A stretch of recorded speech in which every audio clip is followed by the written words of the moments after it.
Ika-4 na kabanata. Panalangin sa gabi. O Diyos na aking tagapagtanggol, sagutin niyo po ako kapag ako'y tumatawag sa inyo. Hindi ba noon tinulungan niyo ako nang ako'y nasa kagipitan? Kaya ngayon maawa kayo sa akin at pakinggan ang dalangin ko. Kayong mga kumakalaban sa akin, kailan kayo titigil sa inyong paninirang puri sa akin? Hanggang kailan ninyo iibigin ang mga bagay na walang kabuluhan at magpapatuloy sa kasinungalingan? Dapat ninyong malaman na ibinukod ng Panginoon ang mga banal para sa kanyang sarili. Kaya kung tatawag ako sa Panginoon, pakikinggan niya ako. Kapag kayo'y nagagalit, huwag kayong magkakasala. Habang nakahiga kayo sa inyong higaan, tumahimik kayo at magbulay-bulay.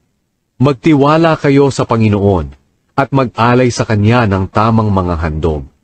Marami ang nagsasabi, sino ang magpapala sa amin?